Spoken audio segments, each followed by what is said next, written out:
세상에 떠도는 기묘한 괴담들. 첫 번째 이야기, 부산으로 이사 갔던 친구가 실제로 겪었던 실화괴담. 작년 여름, 거제도로 놀러 갔다가 그곳에 살고 있는 고등학교 동창의 친구에게 들은 이야기를 기억나는 대로 써보려고 한다. 친구가 부산에 살던 시절의 일이다. 준홍에게는 꿈이 하나 있었다. 어릴 때부터 가정 형편 때문에 흩어지게 된 가족들을 모아 내 집을 장만하고 한 집에서 함께 사는 것이었다. 준홍은 중학교 3학년 때 학교를 그만두고 외삼촌의 정비소에서 기술을 배워 이른 나이부터 일을 시작했다. 덕분에 또래 친구들보다 훨씬 많은 벌이를 했다. 22살에 예상치 못한 실수로 큰아들이 태어나면서 결혼하게 된 준홍은 가족들을 위해 미친 듯이 일하며 돈을 모았다. 그렇게 31가 되던 해 셋째 딸이 태어나자 준홍은 이제야 때가 되었다고 생각했다. 아버지가 돌아가신 후 홀로 계신 어머니를 모시고 좋은 집에서 한집살이를 하기로 결심한 것이다. 준홍의 아내는 우선 가게를 열고 자리 잡은 후 집을 장만하자는 생각이었지만 남편의 오랜 바람을 알기에 끝까지 반대하지는 못했다. 결국 어렵게 가진 돈에 맞는 집을 구했는데 시내에서 조금 떨어져 있어 직장에서 먼 것이 흠이었지만 2층에 방이 4개나 되고 마당까지 딸린 넓은 집이었다. 준홍은 오랜 꿈을 이루었다는 생각에 기뻐했지만 그 집은 그의 꿈을 반년도 되지 않아 산산조각 내버렸다. 이상한 일은 이사 온 지 며칠 지나지 않아 시작되었다. 제주도에 살던 장모님이 새 집을 보러 왔고 손주들과 며칠을 보내다 이모님 댁으로 들른 후 제주도로 돌아가기로 했다. 장모님은 아침 일찍 집을 떠나며 준홍이 모셔다 드리겠다는 말을 거절하고 버스를 타고 가셨다. 그날 밤 준홍은 회사 동료들에게 한턱 내기 위해 회식을 가졌고 술자리가 길어져 자정을 넘기고 대리를 불러 집으로 돌아왔다. 동네 입구에 내려 담배를 하나 물고 마당으로 들어선 준홍은 마당 한쪽 구석에 쪼그려 앉아있는 누군가를 발견했다. 어두컴컴한 그곳에서 등을 돌리고 앉아있는 사람은 다름 아닌 장모님이었다. 아침에 떠났던 장모님이 돌아와 있는 것을 보고 놀란 준홍은 조심스레 말을 걸었다. 장모님, 언제 다시 오셨습니까? 집사람은요? 그러나 장모님은 아무런 대답이 없었다. 그저 고개를 돌려 준홍을 한번 쳐다보더니 다시 등을 돌렸다. 준홍이 다가가자 장모님은 벌떡 일어나 현관문을 열고 안으로 들어가 버렸다. 준홍은 장모님의 이상한 행동에 당황했지만 술 기운에 피곤했던 탓에 대수롭지 않게 여기고 잠자리에 들었다. 다음 날 아침 아내에게 장모님이 돌아왔느냐고 물었더니 아내는 어제 이후로 장모님과 연락이 없었다고 했다. 준홍이 어젯밤 본 일을 말하자 아내는 술에 취해 헛것을 본 것이라며 대수롭지 않게 넘겼다. 하지만 그것은 헛것이 아니었다. 며칠 후 아내는 어린이집에 보낸 둘째 아들을 마당에서 보았다. 놀란 아내는 아들을 부르며 다가갔지만 그 아이는 대문을 열고 도망가 버렸다. 아내는 어린이집에 전화를 걸어 확인했지만 선생님은 아이가 줄곧 어린이집에 있었다고 했다. 아내는 준홍에게 전화를 걸어 집으로 와달라고 부탁했고 그날 낮에 일을 이야기했다. 하지만 둘은 그것이 착각이라고 믿으려 했었다. 며칠 뒤 아내가 밤늦게 집에 돌아왔을 때였다. 준홍이 거실에 불도 켜지 않고 앉아 TV를 보고 있었다. 아내가 말을 걸었지만 그는 대답하지 않았다. 오빠야, 안 잤나? 준홍은 여전히 아무런 대답이 없었다. 애들은 다 자나? 어머님은? 아내는 상황을 무마하려 했지만 준홍은 굳은 얼굴로 TV만 쳐다볼 뿐이었다. 아내는 씻으러 간다며 욕실로 들어갔다. 샤워를 마치고 나와 보니 준홍은 거실에 없고 TV만 켜져 있었다. 아내는 TV를 끄고 침실로 들어갔다. 침실에는 불이 꺼져 있었고 준홍은 침대에서 코를 골며 자고 있었다. 그 모습에 아내는 이상함을 느꼈다. 다음 날 아침 준홍은 아내에게 물었다. 너 몇 시에 집에 들어왔냐? 아내는 어젯밤의 일이 생각나며 대답했다. 미안하다고 했잖아. 그냥 넘어가자. 준홍은 단호하게 말했다. 내가 언제 미안하다고 했는데. 아내는 어젯밤 거실에서 준홍에게 사과했음을 떠올렸지만 준홍은 그런 기억이 전혀 없었다. 그제야 아내는 거실에서 대화를 나눈 준홍이 실제로 준홍이 아니었음을 깨달았다. 그날 이후로 가족들은 자신들과 똑같이 생긴 무언가가 집안에 있음을 확신하게 되었다. 하지만 가족들은 서로 걱정을 끼칠까봐 이야기를 꺼내지 않았다. 결정적인 사건은 새벽에 일어났다. 준홍은 소변이 마려워 잠에서 깼다. 조심히 침대에서 내려온 그는 화장실에 다녀온 후 부엌에서 물을 한 잔 마시려 했다. 그런데 부엌 식탁에 누군가 앉아 있는 것이 보였다. 그것은 아내였다. 하지만 준홍은 그가 아내가 아니란 것을 직감했다. 준홍은 용기를 내어 물었다. 너 누구야? 그것은 굵은 남자의 목소리로 대답했다. 이 집 주인이다. 준홍은 온몸에 소름이 돋았지만 담담하게 물었다. 우리에게 원하는 게 뭐냐? 그것은 단호히 말했다. 나가라. 이 집에 있으면 죽는다. 준홍은 더 이상 말을 걸지 못했다. 그것은 현관문으로 걸어가 문을 열지도 않고 사라졌다. 준홍은 그 자리에 얼어붙은 채로 있었다. 그날 아침 준홍은 가족들과 상의한 끝에 무속인을 부르기로 결정했다. 준홍은 무속인을 찾기 위해 고향인 거창으로 내려갔다. 외할머니와 친분이 있는 무속인을 찾아 상황을 설명하자 무속인은 집으로 찾아와 상황을 살피겠다고 했다. 무속인이 집에 들어서자마자 표정이 굳어졌다. 이 집, 뭔가 엄청나게 무거운 기운이 느껴진다. 원한이 강하게 서려있는 곳이네. 무속인은 집안 곳곳을 둘러보며 주인으로 보이는 영혼이 보인다고 말했다. 이 집을 지은 사람이 억울하게 죽어서 원한을 품고 떠나지 못한 것 같다. 무속인은 굿을 통해 영혼과 대화해 보자고 제안했다. 준홍과 가족들은 불안한 마음으로 굿판을 준비했다. 굿이 시작되자 무속인은 영혼을 부르며 말을 걸었다. 그러나 영혼은 아무런 대답도 하지 않았다. 무속인은 한참 동안 기도하며 말을 이어갔지만 결국 영혼은 응답하지 않았다. 굿이 끝난 후 무속인은 고개를 저으며 말했다. 이 영혼은 집에 대한 집착이 너무 강하다. 이곳을 떠날 생각이 전혀 없는 것 같다. 굿으로는 해결할 수 없는 수준이다. 법력을 가진 큰 법사님에게 도움을 청하거나 집을 떠나는 것이 최선일 것이다. 무속인의 말을 들은 준홍은 결국 가족의 안전을 위해 집을 떠나기로 결심했다.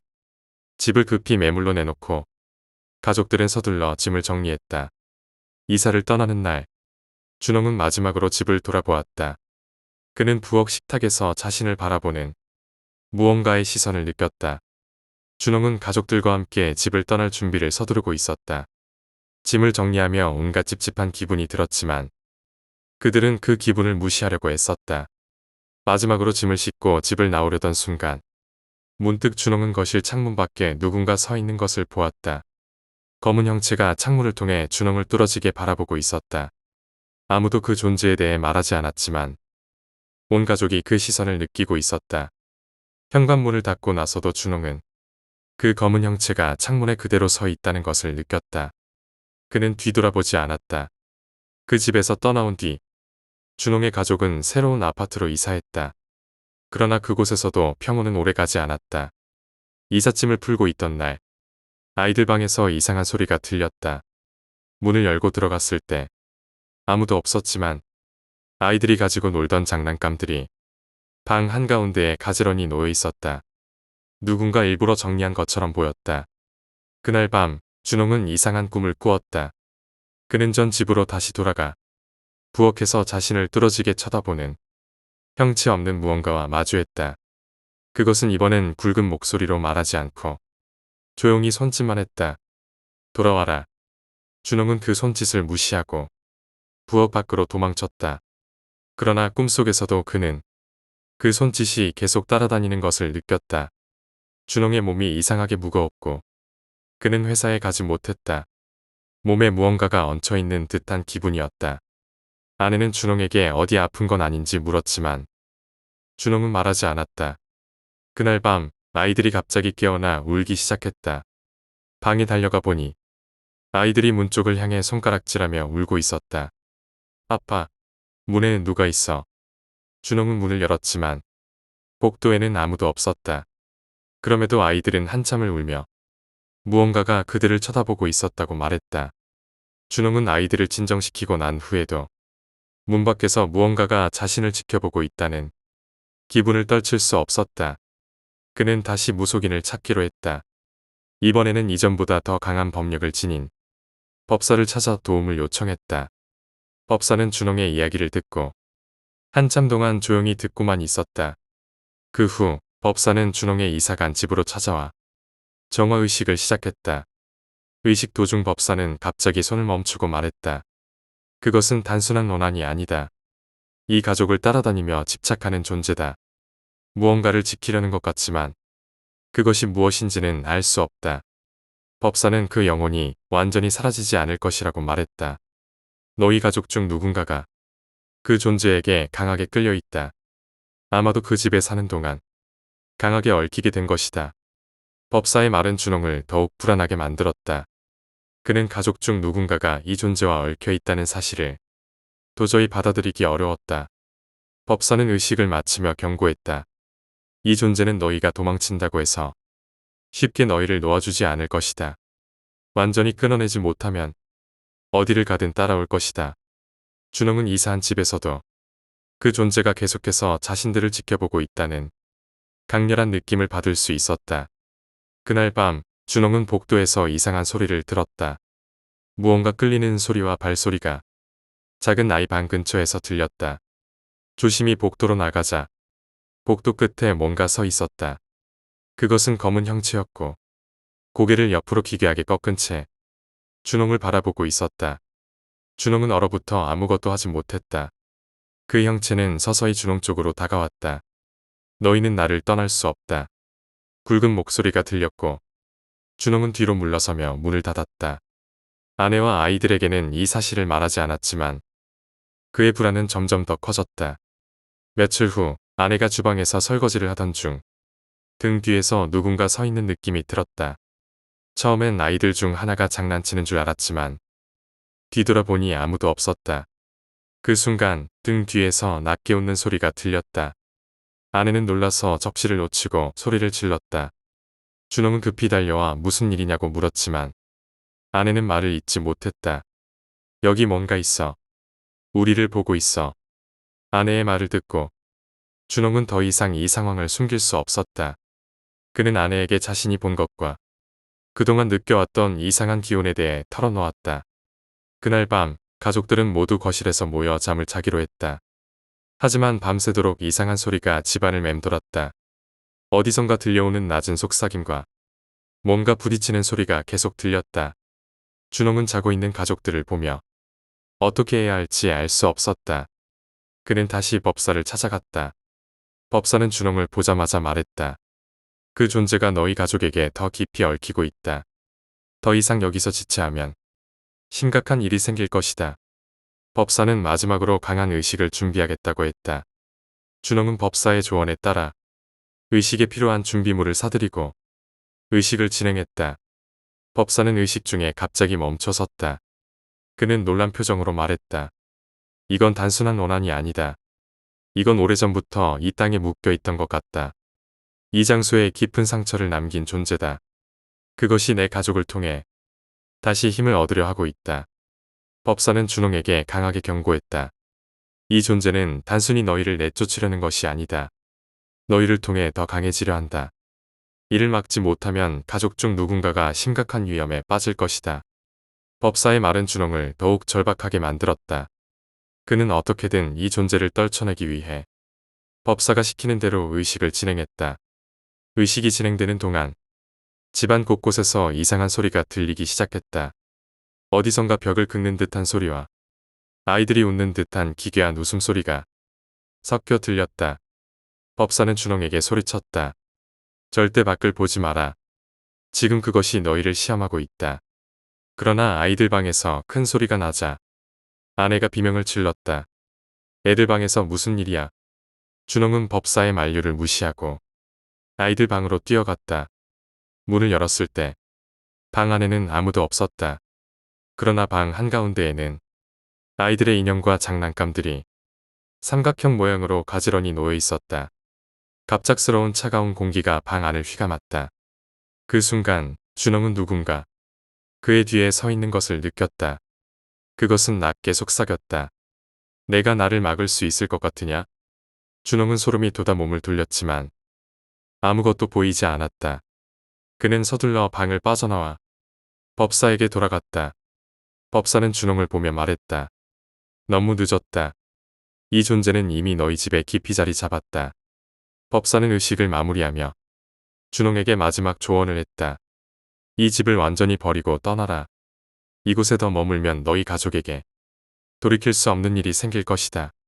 준홍은 결국 그 집을 포기하기로 결정했다. 그는 급히 가족들을 모아 짐을 챙기고 집을 떠났다. 하지만 이삿짐을 싸던 마지막 순간 준홍은 거실 창문 밖에서 그 검은 형체가 자신을 바라보고 있는 것을 느꼈다. 그는 더 이상 뒤를 돌아보지 않고 집을 떠났다. 집을 떠난 뒤 준홍의 가족은 한동안 평온을 되찾는 듯했다. 그러나 얼마 지나지 않아 새 집에서도 이상한 일이 벌어지기 시작했다. 새 집으로 이사한 지 일주일쯤 되던 날 아내는 밤에 거실에서 무언가 떨어지는 소리를 들었다.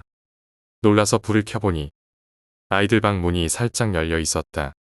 그 안에서 작은 속삭임 같은 소리가 들려왔다. 아내는 아이들이 깨서 장난치는 줄 알고 조용히 다가가 문을 열었다. 그러나 방 안에는 아무도 없었다.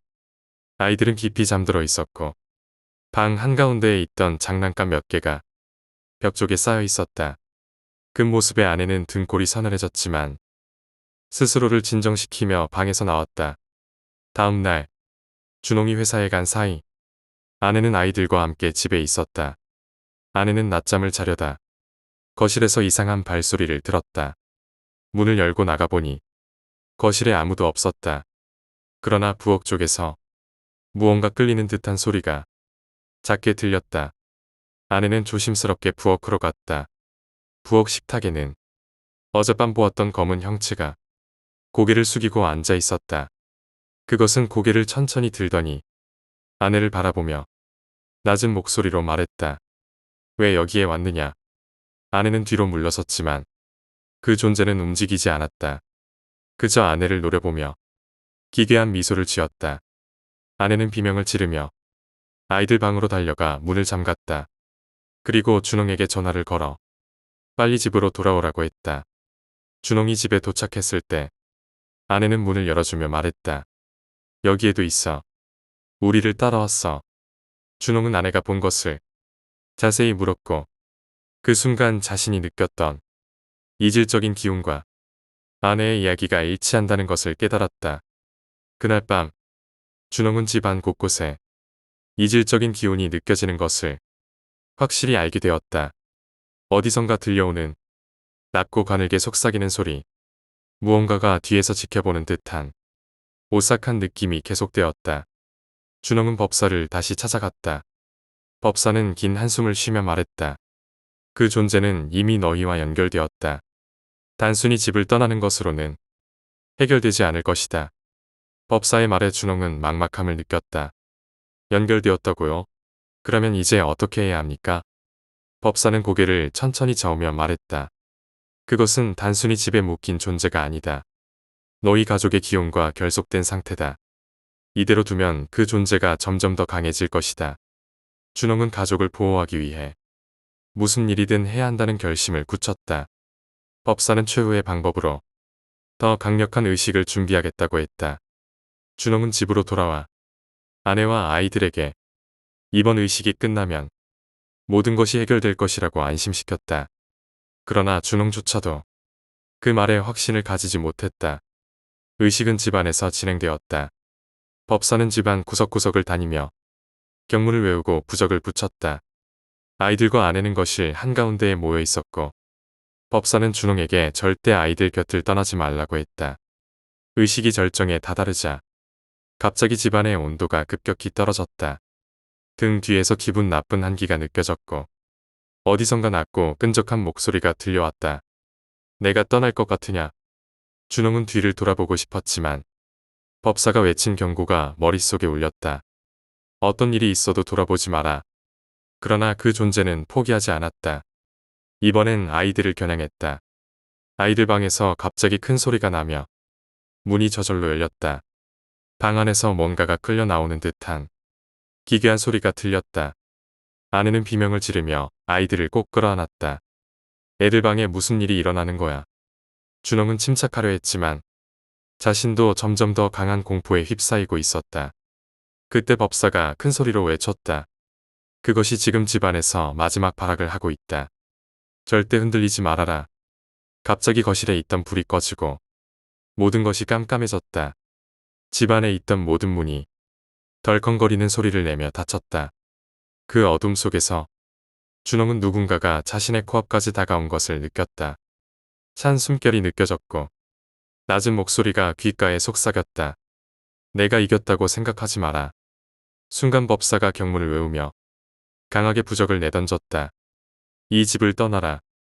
법사의 외침과 함께 거실이 갑자기 환해졌다. 그 검은 형체는 거실 구석에서 어둠 속으로 사라지는 듯 보였다. 그러나 법사는 긴장된 얼굴로 말했다. 완전히 물리친 것이 아니다. 이 집에서 당장은 떠났지만 너희 가족에게 남아있는 연결고리가 문제다. 법사는 준홍에게 단호히 말했다. 너희 가족 중 누군가가 이 존재와 깊이 얽혀 있다. 완전히 끊어내지 않으면 결국 이 존재는 다시 돌아올 것이다. 법사는 마지막으로 강력한 부적과 경문을 남기며 말했다. 이 부적을 집안 구석구석에 붙여라. 특히 아이들이 자는 방과 거실, 그리고 침실은 반드시 보호해야 한다. 그리고 다시 한번 이런 기운이 느껴지면 즉시 연락해라. 준홍은 법사의 말을 따라 부적을 집안 곳곳에 붙였다. 그리고 그날 밤 가족들과 함께 거실에 모여 잠을 잤다. 그러나 평온은 오래가지 않았다. 새벽 3시가 되자 거실에 있던 램프가 깜빡거리기 시작했다. 불빛이 꺼졌다 켜지기를 반복하며 어디선가 들리는 낮고 가는 속삭임이 거실 안을 가득 채웠다. 준홍은 눈을 떴고 어둠 속에서 거실 한가운데 서 있는 검은 형체를 보았다.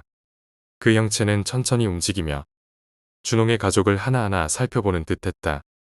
그 순간 아이들 중 하나가 잠에서 깨며 낮게 울기 시작했다. 그 소리를 들은 검은 형체는 고개를 아이 쪽으로 돌리더니 서서히 다가갔다. 준홍은 본능적으로 몸을 움직여 아이를 끌어안았다. 그 형체는 준홍 앞에서 멈춰 서더니 굵고 낮은 목소리로 말했다. 나는 떠나지 않았다. 너희가 아무리 발버둥 쳐도 내가 원하는 것은 얻을 것이다. 준홍은 온몸이 얼어붙었지만 입술을 떨며 말했다. 내가 원하는 게 대체 뭐냐? 그 형체는 천천히 고개를 기울이며 말했다. 너희 가족의 일부. 그 말에 준홍은 숨이 멎을 듯한 공포를 느꼈다. 그는 온몸으로 아이들을 끌어안으며 그 존재를 바라보았다. 그때 부적에서 희미한 빛이 나며 검은 형체가 뒤로 물러서기 시작했다. 형체는 마치 고통스러운 듯 몸을 비틀며 어둠 속으로 사라졌다. 다음 날 아침, 준홍은 법사에게 전화를 걸어 밤새 일어난 일을 상세히 설명했다. 법사는 한참을 듣고 난 후 말했다. 이제 더 이상 이 집에 머무를 수 없다. 너희 가족은 이 존재와 완전히 분리되기 위해 특별한 의식을 받아야 한다. 법사는 준홍의 가족을 데리고 산속 깊은 곳에 있는 법당으로 안내했다. 거기에서 고도의 정화의식이 진행되었다. 정화의식이 시작되자 법사는 가족 각각에게 걸려있는 기운을 하나하나 끊어내기 시작했다. 그러나 준홍에게 이르자 법사는 갑자기 손을 멈췄다. 너희 가족을 통해 연결된 것이 아니라 이 존재는 너를 통해 집착하고 있다. 너에게 남아있는 무언가가 그를 불러들였다. 법사는 준홍에게 묻기 시작했다. 집에서 무언가 가져온 것이 있는가? 그 집과 관련된 물건이 있다면 지금 당장 말해야 한다. 준홍은 기억을 더듬으며 이삿짐을 정리하던 중 집에서 가져온 물건들을 떠올렸다. 그중 하나는 낡은 목걸이였다. 그 목걸이는 이삿짐을 챙기다 집 안 서랍에서 발견했던 물건이었다. 준홍은 그 목걸이를 기억해내고 주머니에서 꺼내 법사에게 건넸다. 법사는 목걸이를 보자마자 얼굴이 굳었다. 이것이 문제다. 이 목걸이는 그 집에 얽힌 원혼의 중심이다. 이 물건을 통해 너와 연결된 것이다. 법사는 목걸이를 조심스럽게 내려놓으며 말했다. 이 물건은 단순한 소유물이 아니다. 이것이 있는 한 그 존재는 너희를 놓아주지 않을 것이다. 법사는 의식을 중단하고 준홍에게 이 목걸이를 없애야 한다고 말했다. 하지만 단순히 버리는 것으로는 안 된다. 불태우거나 부숴도 그 존재의 힘이 여전히 남을 것이다. 이 목걸이는 그가 존재하는 연결고리이자 지배력의 중심이다. 법사는 목걸이를 봉인할 수 있는 특별한 의식을 진행하겠다고 했다. 준홍의 가족은 긴장된 마음으로 법사의 지시에 따라 움직였다. 법사는 목걸이를 법당 중심에 놓고 경문을 외우기 시작했다. 그 순간 목걸이에서 이상한 기운이 뿜어져 나왔다. 주변 공기가 갑자기 차가워졌고 법당 안이 깜깜해졌다. 어디선가 낮고 끈적한 목소리가 들려왔다. 그걸 놓아라. 그것은 내 것이다. 목소리는 법당 안을 가득 채우며 점점 더 강해졌다. 법사는 흔들리지 않고 의식을 계속했다. 이제 너희는 더 이상 이 목걸이에 묶이지 않는다. 너의 원한과 집착은 여기서 끊어진다. 목소리는 더 이상 참을 수 없다는 듯 비명을 지르기 시작했다. 그 순간 목걸이가 강하게 흔들리며 깨질 듯한 소리를 냈다. 준홍은 온몸에 소름이 돋았지만 법사를 믿고 뒤로 물러섰다. 목걸이는 점점 빛을 발하며 갑자기 강렬한 빛과 함께 산산조각이 났다. 그와 동시에 법당 안의 공기가 갑자기 고요해졌다. 법사는 깊은 한숨을 내쉬며 말했다. 이제 그 존재는 더 이상 너희를 따라올 수 없다. 모든 연결이 끊어졌다. 준홍과 그의 가족은 오랜 시간에 걸쳐 이어진 공포에서 마침내 벗어날 수 있었다. 법사는 마지막으로 경고했다.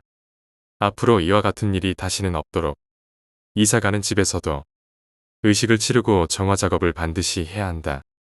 준홍은 가족과 함께 새로운 집으로 이사했고 다시는 그 기이한 존재를 느끼지 않았다.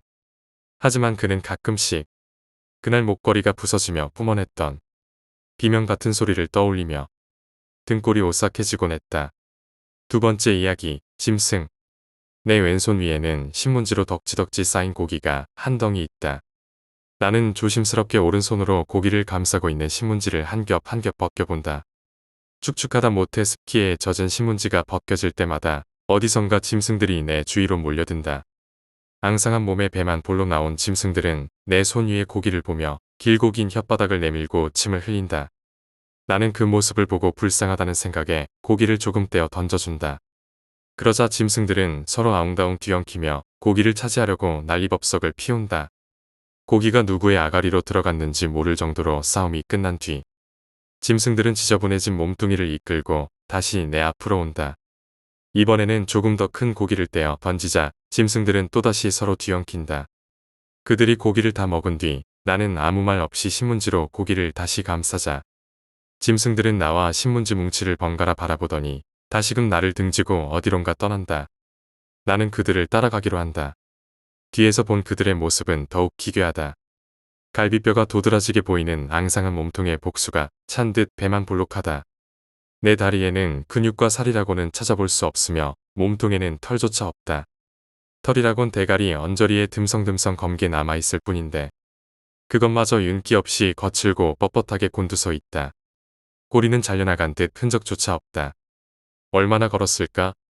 수풀을 지나고 호수를 둘러가니 그들의 거처에 도착했다. 그곳에는 짐승들이 여럿 모여 있었다. 그들 중 일부는 두 다리로 일어서더니 흙을 만져 둥그런 경단을 만들기 시작했다.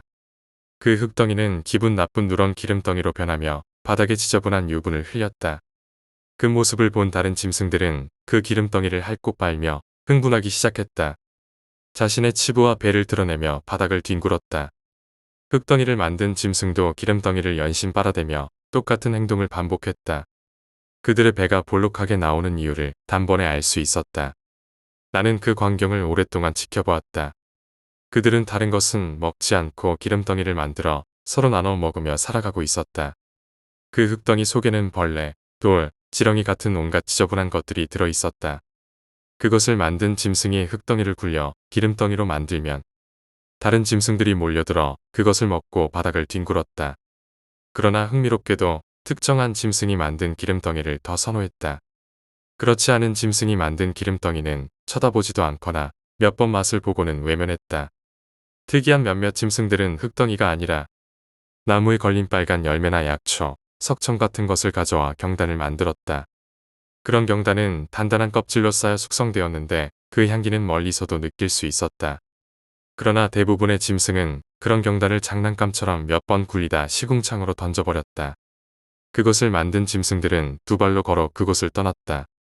반면 특정한 짐승이 굴 경단의 껍질을 깨주면 짐승들은 그걸 먹으며 연신 아부를 떨었다. 하지만 그들 중에서도 어떤 짐승은 기름덩이를 맛보지 않고 시궁창에 던져버리는 행동을 하곤 했다. 그 짐승들은 곧 온몸이 만신창이가 된 채 무리에서 사라졌다.